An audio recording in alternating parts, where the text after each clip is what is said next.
Hello students, हम पढ़ रहे हैं प्रश्नावली 1.2 पुराने सिलेबस के अनुसार और नए सिलेबस के अनुसार प्रश्नावली 1.1। इसके 4 प्रश्न हैं, उनको हमने हल कर लिया है। अब आगे हम देखते हैं इसका 5वां प्रश्न। 5 नंबर प्रश्न हमें दे रखा है, जांच कीजिए कि क्या किसी प्राकृत संख्या n के लिए संख्या 6 की घात n अंक 0 पर समाप्त हो सकती है क्या। हमें एक संख्या दे रखी है 6 की घात n और यहाँ पे जो n है वो एक प्राकृत संख्या है। तो n का क्या हम कोई ऐसा मान ले सकते हैं जिसके लिए n यहाँ पे घात में है, तो 6 की घात करें तो अंक 0 पर समाप्त हो जाए, यानी कि इकाई का अंक है वो 0 आ जाए। हम इकाई का अंक 0 वाली संख्याएं देखते हैं। तो सबसे पहली संख्या होती है 10, जिसमें इकाई का अंक 0 होता है। फिर इसके बाद में अगली संख्या 20, जिसमें इकाई का अंक 0 है। फिर 20 के बाद में 30, 30 के बाद में अगली संख्या 40। इन 4 संख्याओं की हम तुलना करते हैं।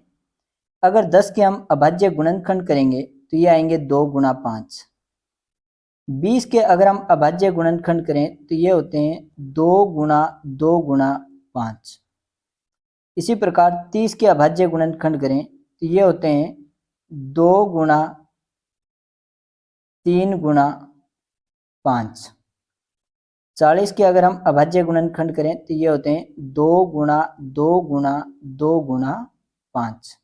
इसी प्रकार आगे हम 50 के अभाज्य गुणनखंड कर सकते हैं। 50 के अगर अभाज्य गुणनखंड करें तो ये होंगे 2 गुणा 5 गुणा 5। अब इन संख्याओं के अभाज्य गुणनखंड में हम देखें तो प्रत्येक संख्या के अभाज्य गुणनखंड में हमें एक तो 2 मिलेगा और एक 5 मिलेगा। 2 और 5 हैं वो प्रत्येक संख्या के अभाज्य गुणनखंड के अंदर हैं। तो इससे हम ये निष्कर्ष निकाल सकते हैं कि अगर कोई संख्या जिसमें इकाई का अंक 0 है उसके अभाज्य गुणनखंडों में 2 और 5 ये दोनों अवश्य स्थित होंगे। अगर किसी संख्या के अभाज्य गुणनखंड में 2 और 5 दोनों नहीं है तो उस संख्या में इकाई का अंक कभी भी 0 नहीं आ सकता। तो हमें यहाँ पे संख्या दे रखी है 6 की घात n। तो यहाँ पे सबसे पहले हम 6 के अभाज्य गुणनखंड करेंगे। 6 के अभाज्य गुणनखंड, 6 के अभाज्य गुणनखंड हो जाएंगे 2 गुणा 3। 6 में पहले 2 का भाग देंगे 3 बार जाएगा और फिर 3 में 3 का भाग 1 बार। अब हमने 6 के अभाज्य गुणनखंड किए, उनमें 2 तो आया लेकिन 5 नहीं आया। तो हम लिख सकते हैं कि किसी भी संख्या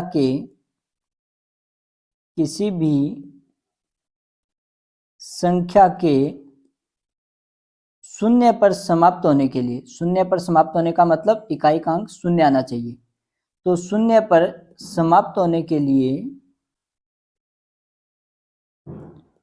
उसके अभाज्य गुणनखंड में, उसके अभाज्य गुणनखंड में 2 व 5 दोनों होने चाहिए। 2 व 5 दोनों होने चाहिए। 6 के अभाज्य गुणनखंड में, 6 के अभाज्य गुणनखंड में 2 है लेकिन 5 नहीं है।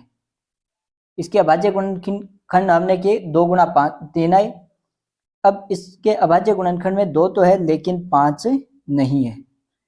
अब 5 नहीं है इसका मतलब 6 की चाहे कितनी भी घात कर दो उसमें इकाई का अंक है वो 0 नहीं आ सकता। तो लिख देंगे कि अतः n का ऐसा कोई भी मान, या ऐसे लिख दें n के किसी भी मान के लिए, n के किसी भी मान के लिए 6 की घात n 0 पर समाप्त नहीं होगी। 0 पर समाप्त नहीं होगी। यही पूछा गया हमसे कि n का हम ऐसा कौन सा मान ले कि संख्या 6 की घात n है वो 0 पर समाप्त हो जाए। तो n का ऐसा कोई भी मान विद्यमान नहीं है जिसके लिए 6 की घात n है वो 0 पर समाप्त हो जाए।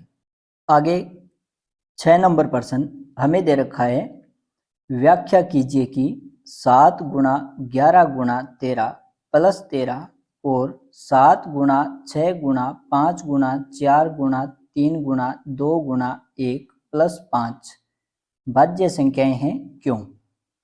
हमें दो संख्याएं दे रखी हैं और इन दोनों संख्याओं को हमें ये बताना है कि ये भाज्य संख्याएं क्यों हैं।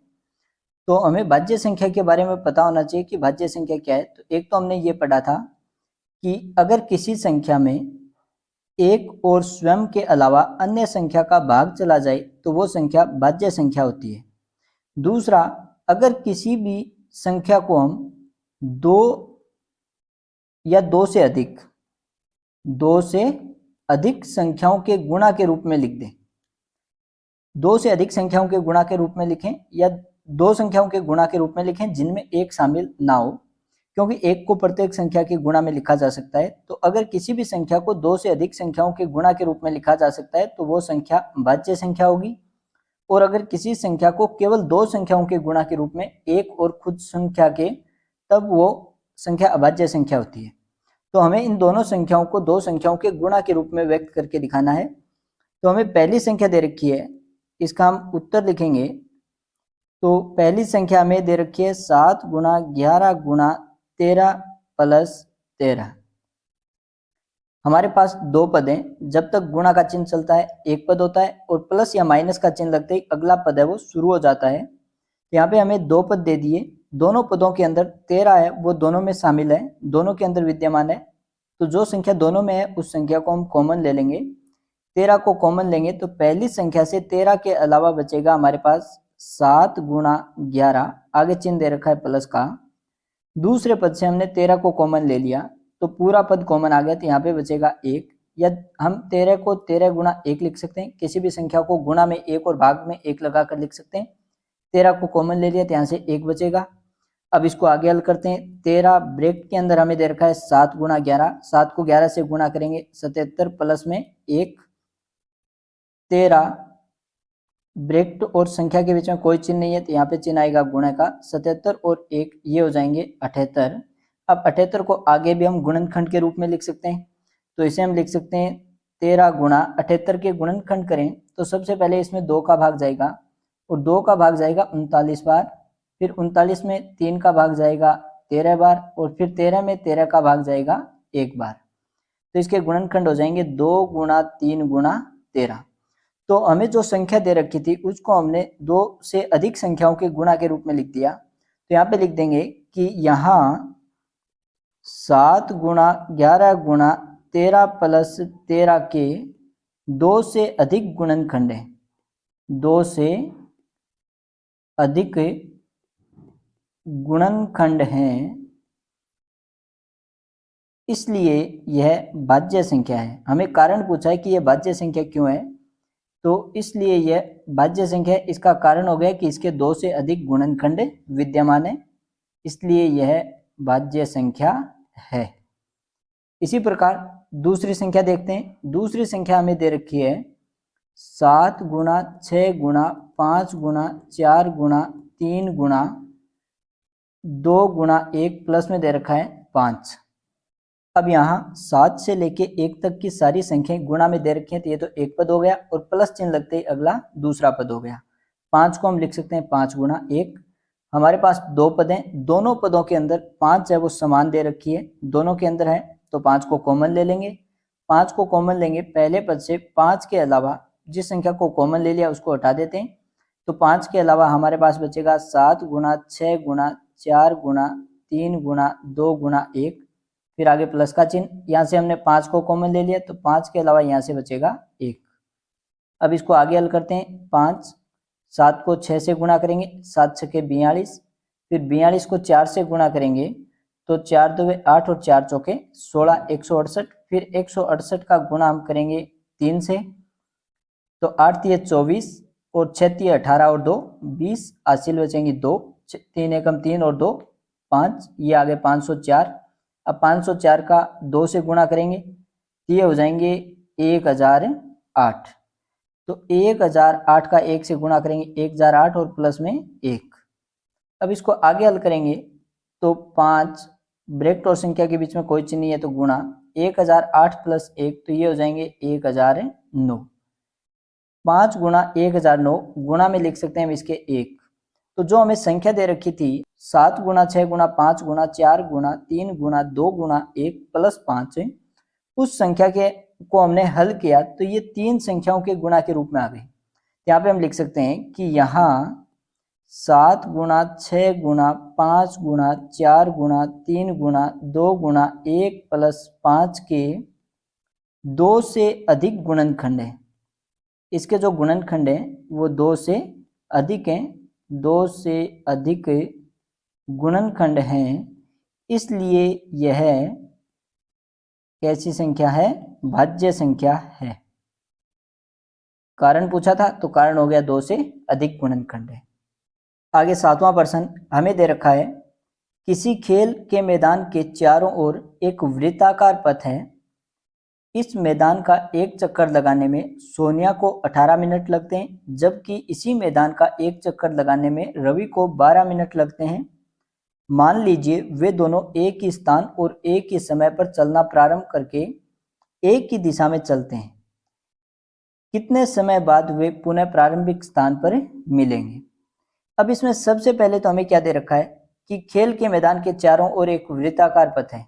तो जो हमें पथ दे रखा है वो पथ हमें दे रखा है वृत्ताकार, एक गोल पथ दे रखा है इस मैदान का एक चक्कर लगाने में।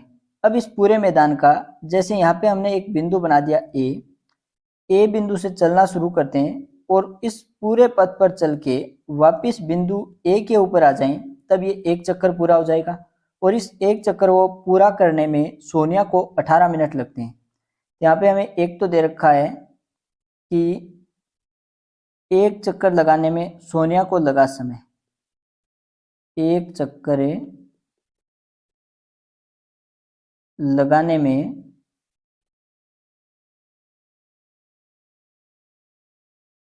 सोनिया को लगा समय, और सोनिया को समय लगता है कितना? 18 मिनट। आगे दे रखा है, जबकि इसी मैदान का एक चक्कर लगाने में रवि को 12 मिनट का समय लगता है, 12 मिनट लगते हैं। तो अब रवि का लिख देंगे। एक चक्कर लगाने में जो चीजें हमें दे रखी हैं वो चीजें लिखते जाते हैं कि एक चक्कर लगाने में सोनिया को लगा समय 18 मिनट, और एक चक्कर लगाने में अगला नाम है रवि का, तो रवि को लगा समय, और ये हमें दे रखा है 12 मिनट। अब आगे की जो लाइन है वो इंपॉर्टेंट है। हमें ये दे रखा है, मान लीजिए वे दोनों एक स्थान से, यानी कि हमने बिंदु ए ले लिया, तो इस ए बिंदु से दोनों चलना प्रारंभ करते हैं एक ही समय पर। अगर सोनिया 12 बजे चलना प्रारंभ करती है तो रवि भी ठीक 12 बजे ही चलना प्रारंभ करता है एक स्थान पर, यानी कि अगर एक ए बिंदु से चलता है तो दूसरा भी ए बिंदु से, एक ही समय पर, एक 12 बजे चलता है तो दूसरा भी 12 बजे, इससे प्रारंभ करके एक ही दिशा में। यहाँ पे दिशा हमें कैसी दे रखी है? दिशा दोनों की एक ही दे रखी है। एक अगर बाईं तरफ से चलेगा तो दूसरा भी बाईं तरफ से चलेगा, और एक अगर दाईं तरफ से चलेगा तो दूसरा भी दाईं तरफ से चलेगा। तो दोनों की दिशा समान दे रखी है, एक ही दिशा दे रखी है, तो कितने समय बाद वे पुनः प्रारंभिक स्थान पर मिलेंगे? अगर दोनों एक ही दिशा में चलेंगे तो एक को 18 मिनट लगते हैं, दूसरे को 12 मिनट लगते हैं। तो जिसको अधिक समय लगता है उसकी चाल कम है, और जिसको समय कम लगता है उसकी चाल क्या है? अधिक है। तो जैसे ये इस पॉइंट से निकलेंगे, जिसकी चाल अधिक होगी वो उससे आगे निकल जाएगा, और आगे निकल जाएगा तो वो उससे पहले बिंदु ए पर पहुंच जाएगा। तो एक चक्कर के अंदर तो ये दोनों एक दूसरे को मिलेंगे नहीं। जब दूसरा जिसकी चाल कम है वो जब तक ए बिंदु पर पहुंचेगा, पहले वाला उससे आगे निकल चुका होगा, वो दूसरा चक्कर प्रारंभ कर चुका होगा, तो वो पहले चक्कर के अंदर नहीं मिलेंगे। इसका मतलब पहले चक्कर के बाद में मिलेंगे। अब पहले चक्कर के बाद में मिलेंगे तो सोनिया को समय लगता है 18 मिनट, यानी कि वो 18 मिनट से पहले तो मिलेंगे नहीं, 18 मिनट से बाद में मिलेंगे। और जब उत्तर सबसे बड़ी संख्या से अधिक आ रहा हो, क्योंकि 18 मिनट के बाद में मिलेंगे, इसका मतलब उत्तर है वो 18 मिनट से अधिक आएगा। और जब सबसे बड़ी जो हमें संख्या दे रखी है उससे बड़ा अगर उत्तर आ रहा है तो वहां पे दोनों के पुनः मिलने का समय ज्ञात करने के लिए हमें उनका लय से ज्ञात करना होगा। अब इसके विपरीत अगर हमें यह दे देते कि दोनों विपरीत दिशा में चलते हैं, एक अगर दाईं तरफ चलता है तो दूसरा बाईं तरफ चलता है, तब दोनों एक ही चक्कर के अंदर मिल जाते। वहां पे जो समय लगता वो सबसे कम समय लगता है रवि को 12 मिनट, तो वो 12 मिनट से पहले मिल जाते। वहां पे जब हमें दोनों के मिलने का समय ज्ञात करना होता तब वहां पे हम ज्ञात करते में से। अब यहाँ इस पर्सन के अंदर इस कंडीशन में हमें दोनों एक ही दिशा में चलते हुए दे रखा है, तो ये लाइन दिखेंगे उससे हमें पता चलेगा कि हमें ले से करना है या मैं से करना है। तो हम लिखेंगे क्योंकि दोनों एक स्थान से एक समय पर एक ही दिशा में चलते हैं, दोनों एक स्थान से एक ही समय पर एक ही दिशा में चलते हैं, इसलिए पुनः मिलने में लगा समय, इसलिए पुनः मिलने में लगा समय कितने समय के बाद वो दोनों आपस में मिलेंगे, तो ये ज्ञात करने के लिए हमें ज्ञात करना होगा इनका एलसीएम, और एलसीएम ज्ञात करेंगे दोनों का समय। एक का समय 18 दे रखा है सोनिया का, और रवि का समय दे रखा है 12। 18 और 12 का एलसीएम ज्ञात करेंगे, वो दोनों के पुनः मिलने का समय आ जाएगा कि कितने समय बाद वो आपस में मिलेंगे।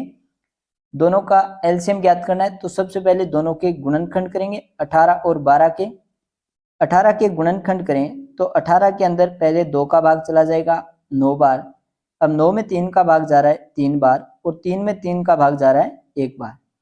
तो 18 के गुणनखंड हो गए 2 गुणा 3 गुणा 3, 2 गुणा 3 2 बार गुणा में तो 3 की घात आ जाएंगी 2। 12 के गुणनखंड करेंगे तो 12 के अंदर इकाई का अंक 2 है तो पहले 2 का भाग चला जाएगा 6 बार, 6 में फिर 2 का भाग जा रहा है 3 बार, और 3 में 3 का भाग जा रहा है 1 बार। तो इसके गुणनखंड हो गए 2 गुणा 2 गुणा 3, 2 2 बार गुणा में तो 2 की घात 2 गुणा में 3। अब हमें इनका एलसीएम लिखना है, तो एलसीएम 18,12 बराबर आ जाएगा कितना। एलसीएम निकालना है तो जितने भी अभाज्य संख्याएं आ रही हैं उन सभी को लिख देंगे। तो यहाँ पे हमारे पास 2 अभाज्य संख्या, एक तो 2 और दूसरी है गुणा में 3। अब दोनों के अंदर 2 की सबसे बड़ी घात देखते हैं, तो पहली संख्या में 2 की घात 1 है और दूसरी संख्या में 2 की घात 2 है, तो बड़ी घात है वो 2 आ गई। इसी प्रकार 3 की बड़ी घात देखें तो 18 के गुणनखंड में 3 की घात 2 है और 12 के गुणनखंड में 3 की घात 1 है, तो बड़ी घात आ गई कितनी 2। अब इसको हल कर लेंगे, 2 की घात 2 है तो 2 को 2 बार गुणा में, 3 की घात 2 है तो 3 को 2 बार गुणा में। गुणा करेंगे 2 का 2 से गुणा करेंगे 4, 3 का 3 से गुणा करेंगे 9, 9 का 4 से गुणा करेंगे 9 का 4 से गुणा करेंगे 36। इन दोनों को पुनः मिलने में कितना समय लगेगा 36 मिनट। तो लिख देंगे कि अतः दोनों 36 मिनट बाद 36 मिनट बाद पुनः मिलेंगे, पुनः मिलेंगे।